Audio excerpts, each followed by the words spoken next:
Bonjour, c'est l'heure d'une comédie française entre Carole Barjon de l'Obs et Nicolas Bétou de l'Opinion. Bonjour à tous les deux. Bonjour. Bonjour. Alors l'horizon judiciaire et politique s'assombrit sérieusement pour Nicolas Sarkozy après la validation par la Cour de cassation des écoutes téléphoniques de l'ancien président qui se faisait appeler Paul Bismuth et de son avocat. Alors sur son chemin de croix, Nicolas Sarkozy n'a plus qu'à s'en remettre à Dieu dans le fond et à ses serviteurs, en l'occurrence le pape. Cette semaine, l'ex-couple présidentiel, Carla et Nicolas, a été reçu par le pape François. Et ce jeudi, le ancien président donne une interview à Radio Notre-Dame et la croix. Plus prosaïquement, c'est plus pour l'amour des électeurs catholiques et chrétiens que pour l'amour de la religion. Peut-être ne soyons pas cyniques, mais peut-être que l'affaire du mariage pour tous a laissé une trace. Il avait promis devant le collectif de revenir sur ce mariage pour tous, et bien sûr, il n'en a été plus question une fois qu'il a été président des Républicains. Carole ? Oui, il avait beaucoup à se faire pardonner, parce qu'il avait quand même pris un engagement qui avait été d'ailleurs très médiatisé, on s'en souvient, puisque il avait agi un peu sous la pression, mais enfin, en tout cas, il avait pris un engagement. Et il y est revenu dans son livre, ce qui évidemment a provoqué la fureur des gens de la Manif pour tous et de tous ceux qui sont contre le Donc mariage. Là, il veut se rappeler au bon souvenir. On imagine bien qu'effectivement, il y avait un petit problème avec l'électorat catholique et que c'est probablement l'une des raisons pour lesquelles il est allé voir le pape ou il donne une interview à la Croix, mais c'est pas la seule. C'est aussi, faut pas oublier que le pape est un chef d'État aussi, et donc là, c'est aussi la dimension d'ancien président que Nicolas Sarkozy cultive. Voilà. Nicolas, est-ce qu'il y a... Entre autres. Est-ce que c'est une forme de rédemption, Nicolas Sarkozy sur le chemin de la rédemption on peut le dire comme ça. Je crois qu'il y a deux sujets distincts. Il y a un sujet que vous pointiez qui est celui de la réforme, la réforme de la réforme du mariage pour tous. Est-ce qu'il faut revenir sur cette réforme, comme en effet il l'avait promis sous la pression d'une réunion organisée par la Manif pour tous, qui était donc une réunion de militants contre cette réforme. Il avait cédé à la pression et puis en effet il est revenu sur cette forme de promesse qui lui avait été arrachée. Donc il y a ce sujet-là, et puis il y a l'autre qui est un sujet, j'allais dire professionnel, qui est que quelqu'un qui, comme lui, est en campagne pour se faire élire par la majorité des Français, il doit aller vers toutes les catégories qui sont susceptibles de voter pour lui, ou en tout cas qu'il est susceptible de convaincre. Et donc, qu'il s'adresse aux catholiques en tant que tels, c'est-à-dire les catholiques pratiquants, ceux qui sont sensibles à des arguments qui sont teintés par la religion dans leur engagement politique, ça me paraît être vraiment le plus naturel possible. Je ne veux pas passer du séculier au régulier de ce qui est les affaires de l'Église à la vulgate politique, mais quand on voit la manière dont François Hollande, de son côté, construit méthodiquement dépenses publiques après dépenses publiques,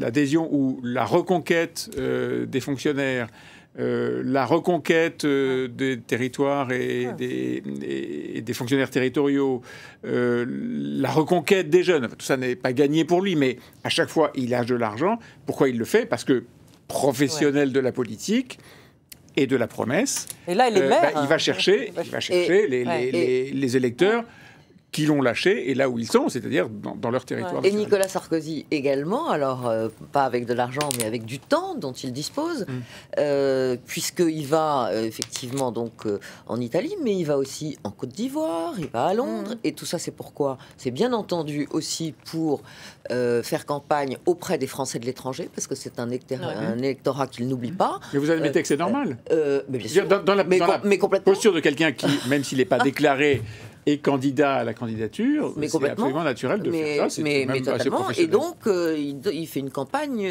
active. Je veux dire, il oublie, de même que Hollande est allé quand même en Polynésie. C'était évidemment aussi pour le vote ultramarin, comme on dit. Bon, Sarkozy, lui non plus, n'oublie pas les Français de l'étranger, notamment. Est-ce que ce problème judiciaire, enfin, qui s'accumule, là, ce sont les écoutes, mais il n'y a pas beaucoup d'autres choses. Est-ce que dans le fond, il va y avoir comme ça une nouvelle station sur le chemin de croix de Sarkozy jusqu'au moment où il va falloir peut-être qu'il renonce Le connaissant, c'est un boxeur, un batailleur, il veut aller jusqu'au bout, mais n'en sera-t-il pas empêché à un moment C'est toute la question, mais ça, c'est la justice qui le dira, puisque donc là, la Cour de cassation valide les écoutes et l'instruction est terminée. Donc les juges, en fait, ont maintenant 3 mois pour rendre leur réquisitoire et le renvoyer ou non devant le tribunal correctionnel. On imagine probablement qu'elles le feront. Donc tout ça nous amène à peu près au mois de juin, mais on peut imaginer, on imagine volontiers d'ailleurs, que Nicolas Sarkozy va utiliser absolument tous les moyens de recours à sa disposition, y compris probablement un appel devant la Cour européenne des droits de l'homme, sachant que la décision de la Cour de cassation choque beaucoup les avocats.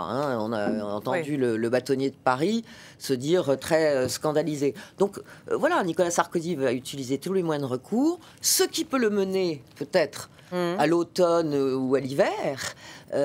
Et là, on sait très bien que quand on est dans le temps de la campagne, c'est peut-être plus compliqué pour les juges de s'attaquer à un homme politique qui est candidat. Vous voulez passer à la loi El Khomri, mais si vous voulez rajouter quelque chose. Oui, un mot quand même là sur cette affaire. D'abord pour rappeler quand même que, et ceci fait écho à ce que disait Carole Barjon sur le côté très mobilisé et très scandalisé des avocats au travers en particulier du bâtonnat de Paris et le bâtonnier qui a dit des choses très fortes, atteinte à la démocratie, etc. Cette affaire de Nicolas Sarkozy, je ne porte aucun jugement sur le fond, elle est rapportée, elle est ramenée dans un filet, dans un chalut qui traîne au fond de la mer. On écoute toutes les conversations, le fameux filet et puis on trouve un truc qui met les juges sur la piste d'une prétendue, encore une fois je ne dis pas il a raison, il a tort, d'un prétendu